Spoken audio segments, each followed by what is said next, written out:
Hello everyone, welcome to the channel CSI Net Life Science and today is 21 July. तो जो exam CG set का हुआ था, so today we are going to discuss the question of life science CG set 2024. So let's start, and these are our channels in Telegram as well as in YouTube. So there are links, and I also attach these links in description box.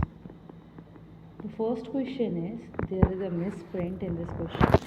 Which of the following enzyme is used to join? So what used to join? It's used to join DNA fragments. So the first option is polymerase. As we know, polymerase किस लिए use करते हैं हम लोग? Polymerisation के लिए. और ligase ये जो दो अलग अलग अगर डीएनए हैं तो क्या करेगा कि लाइगेज जो है ये दो मान लीजिए डीएनए हैं. अब जो इनके बीच गैप फिलिंग का काम है वो कौन करेगा? लाइगेज करेगा. कैसे? यहाँ पे OH 2' फ्री OH रहता, उसमें जाके ये ADP, अगर बात प्रोकैरियोट्स और यूकैरियोट्स में NAD, ऐसे ही इनके ज़रिए ये यहाँ पे 2' फ्री एंड पे जॉइन करा के ये लाइगेज यहाँ पे दोनों फ्रेगमेंट्स को जॉइन कराता. तो बहुत डीप बात होगी, लेकिन इसका जो क्लियर कट आंसर है सीधा सीधा वो ये है कि लाइगेज इसको जॉइन कराता. इसके अलावा आपको और भी एंजाइम्स पता होने चाहिए, जैसे एंडोन्यूक्लियस है. तो एंडोन्यूक्लियस क्या है? बीच में कट कराता डीएनए को. एक्सोन्यूक्लियस क्या है? साइड से कट कराता. ठीक है. जो जो कि हम लोग यूज़ करते किस में, जो रिकॉम्बिनेशन टेक्नोलॉजी होती है उसमें यूज़ करते हैं. ठीक है. नेक्स्ट, हाँ, ये एंजाइम्स हैं, इन्हें आप देख लीजिए. ज़रूरी नहीं है कि हमें सिर्फ इस क्वेश्चन का ही आंसर सीखना है. देखिए आगे फिर से सेट होने वाला है, तो हमें क्वेश्चन तो सॉल्व करने हैं, एज वेल एज हमें ये भी ध्यान रखना कि इससे रिलेटेड क्या क्वेश्चंस आगे भी आ सकते हैं, तो हम लोग वैसे प्रिपेयर करेंगे. ठीक है. तो ये हेलिकेज है, हेलिकेज अनवाइंडिंग कराएगा. पॉलीमरेज पॉलीमराइजेशन कराएगा. 5 to 3' कराएगा सिंथेसिस. ठीक है. टोपो आइसोमरेज क्या कराएगा? टोपो आइसोमरेज जो सुपर कॉइलिंग होती है ना डीएनए में, उसको रिलीज़ कराएगा. प्राइमेज क्या कराएगा? आरएनए प्राइमर्स का सिंथेसिस कराएगा, विच इज़ वेरी इंपॉर्टेंट, क्योंकि बिना प्राइमर के सिंथेसिस स्टार्ट नहीं होगी. ठीक है. और अगर प्राइमर नहीं होंगे तो जो पॉलीमरेज है वो अपनी क्या प्रूफ रीडिंग की एक्टिविटीज़ भी नहीं कर पाएंगे. उसके साथ साथ डीएनए लाइगेज है वो देखो, तो ये यहाँ आपको आंसर भी मिल गया.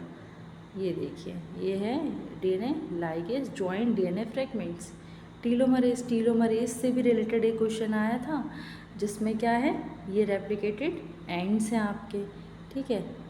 रेप्लिकेटेड एंड होते क्रोमोसोम्स के. नेक्स्ट क्वेश्चन, अनयूज्ड कार्बोहाइड्रेट आप क्या करेंगे? ब्लड में वापस भेज देंगे, तो इससे क्या होगा? इससे तो ग्लूकोज लेवल हाई हो जाएगा. Stored as a glycogen. हाँ, ये बात कुछ ठीक लग रही. इसके बाद क्या है? Dissociate as H2 and CO2 and used in fat synthesis. तो इसका जो करेक्ट आंसर है वो बी है. ठीक है. नेक्स्ट क्वेश्चन है, haptens are those small molecules which can stimulate the immune response. First option is on their own, मतलब वो खुद से कर सकते हैं. When gel combined with a larger carrier molecule, या वो लार्ज मॉलिक्यूल से कंबाइन करें उसके बाद, या थर्ड ऑप्शन है, या स्मॉल मॉलिक्यूल के साथ कंबाइन करें उसके बाद, या वो कभी प्रोड्यूस ही नहीं कर पाएंगे इम्यून रिस्पॉन्स.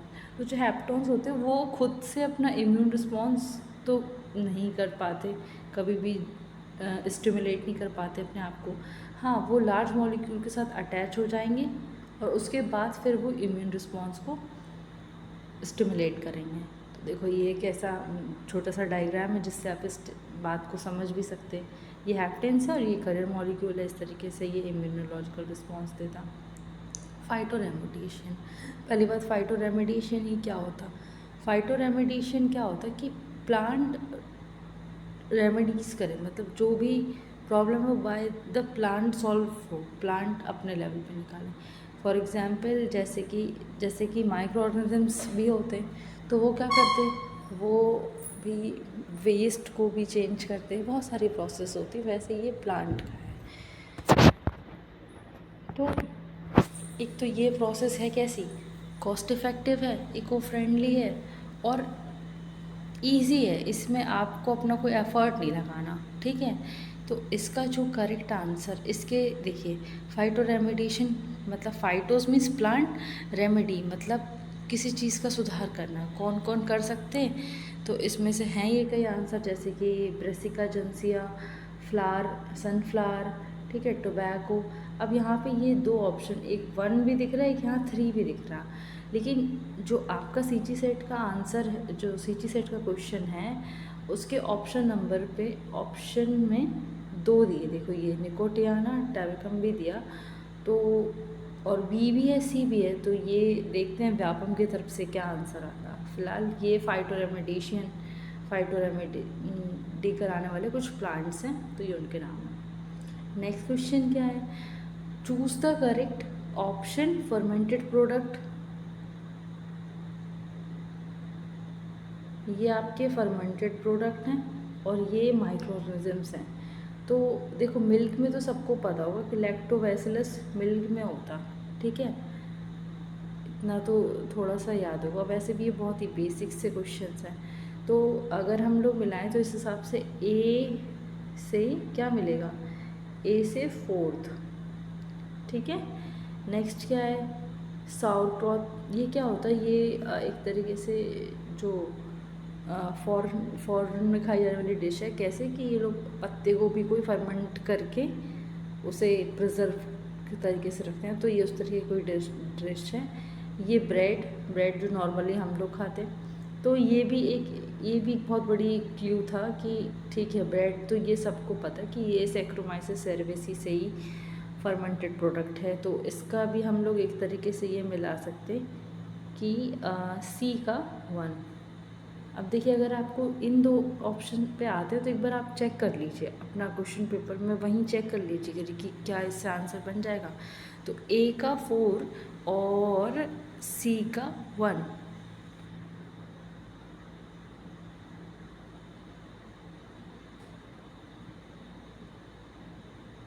ए का 4, हाँ देखिए ए का 4 सी का 1, केवल इसी ऑप्शन में ऐसा दिख रहा, तो देखो ये इसका करेक्ट आंसर है। तो 2 नहीं भी पता होगा तो आपका एलिमिनेशन मेथड से ये करेक्ट आंसर आ जाएगा। नेक्स्ट क्वेश्चन है, transgenic cotton plant insect resistance contain gene from which bacteria.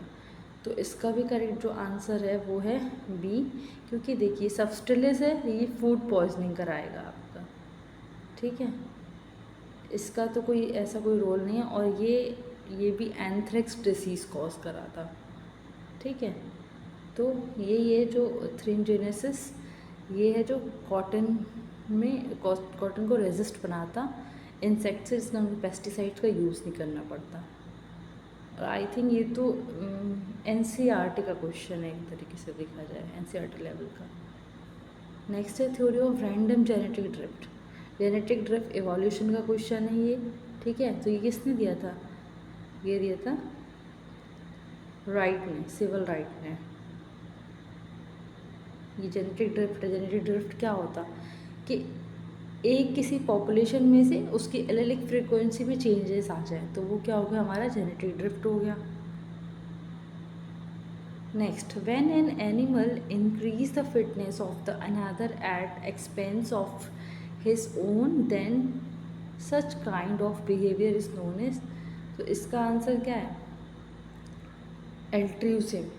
क्या होता कि कोई एक एनिमल ऐसे बिहेव करेगा कि उसकी वजह से उसकी पूरी कम्युनिटी, उसके पूरे साथ वाले सेफ हो जाएं, वो भले खतरे में आ जाए, तो ये एल्ट्रुइज्म है। कॉपरेशन में तो दोनों जन साथ साथ काम करते हैं। स्पाइट तो नेगेटिव है, नेगेटिव इंटरेक्शन है, और ये सेल्फिशनेस भी नेगेटिव एक्ट है, ये एक पॉजिटिव एक्ट नहीं है। तो इसका आंसर है altruism.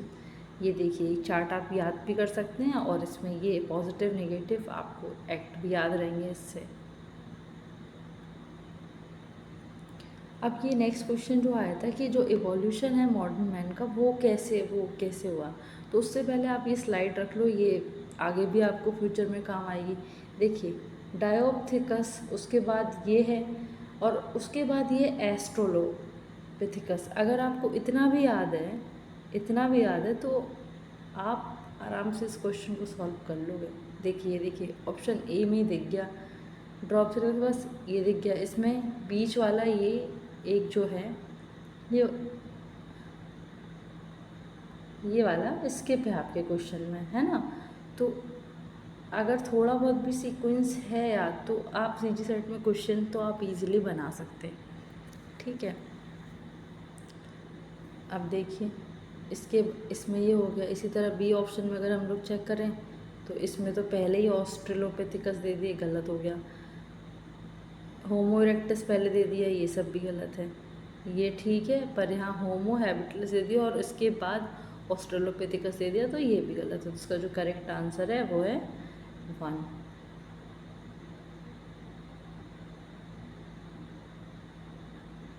The term the fundamental niche and the realize niche was coined by, तो ये तो इसका जो करेक्ट आंसर है ऑप्शन नंबर सी।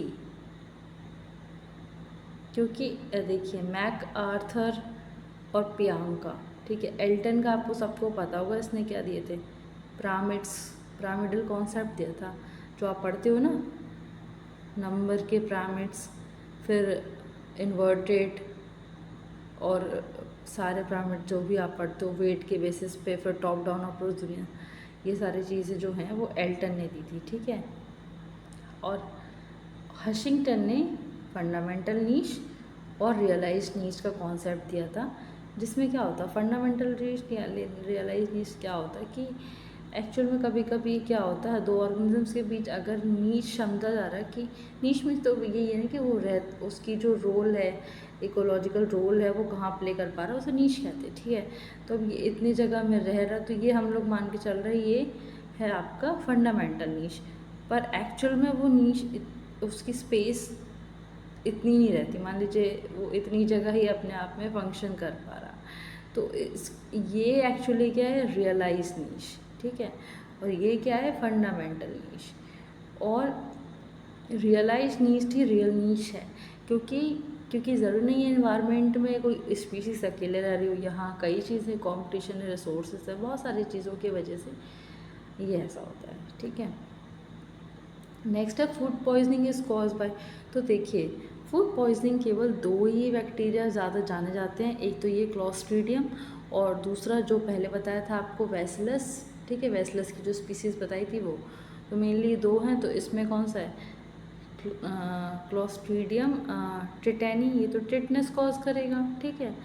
ऑरियस से नॉर्मल फीवर या ऐसे कुछ आता, ज़्यादा कुछ नहीं है इनका रोल, ये मतलब जो फेमस है ये एक टिटेनी टिटनेस कराएगा, और बॉट्यूलिज्म, ये बॉट्यूलिज्म ही कॉज कराता, जो कि एक तरीके से फूड पॉइजनिंग है आपकी। तो इसका करेक्ट आंसर है 1, ठीक है। नेक्स्ट क्वेश्चन है आपका एलिफेंटियासिस और फाइलियारिसिस, ठीक है। एक अगर थोड़ा बहुत भी पहले से भी, जैसे एस्केरिस है, तो एस्केरिसिस कराती कॉज, ठीक है। इसका जो करेक्ट आंसर है बी, बाउचेरिया। ये तो इसकी लाइफ साइकिल भी ऐसे शायद 12th में पढ़ी है हम लोगों ने, और थोड़ा बहुत अगर से ध्यान हो तो ये सीजी सेट के मतलब ये ऐसे क्वेश्चन है जो आपकी प्रीवियस नॉलेज के बेसिस पे आराम से बन जाएंगे, और थोड़े से लॉजिकल क्वेश्चंस हैं, एनालिटिकल क्वेश्चंस हैं, उनको मैं नेक्स्ट वीडियो में लेके आऊँगी विद द कॉन्सेप्ट, ठीक है। तो ये process may be slow but it is very useful, very beneficial for you. अब देखिए सेक्स लिंक डिसीज़ कौन सी है इसमें से, तो बेरी तो है नहीं, ये तो विटामिन की कमी से होती, ठीक है। एल्बिनिज़म नहीं है, और ये क्या है, डायलिसिस भी नहीं है। तो इसका जो करेक्ट आंसर है वो क्या है आपका, क्या है आपका करेक्ट आंसर है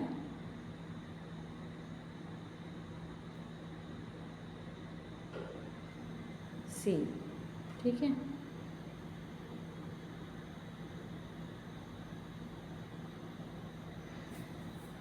If the colorblind lady marries to a normal man, then children will be कैसे होंगे? फीमेल क्या होती है? XX, मेल क्या होता है? XY। ठीक है, अब ये लोग बोल रहे हैं कि जो फीमेल है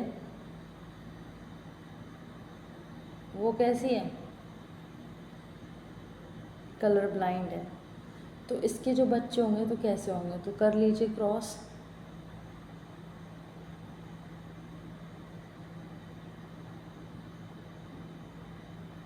यहाँ ये X, ये X, एक XX बना और ये XY। 50% ये बनेंगे, 50% ये बनेंगे।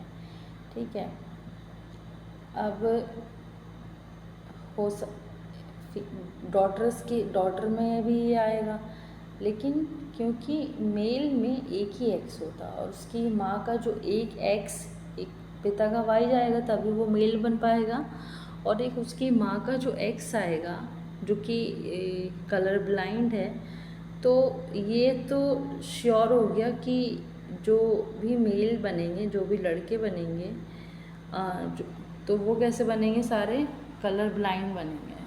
ठीक है,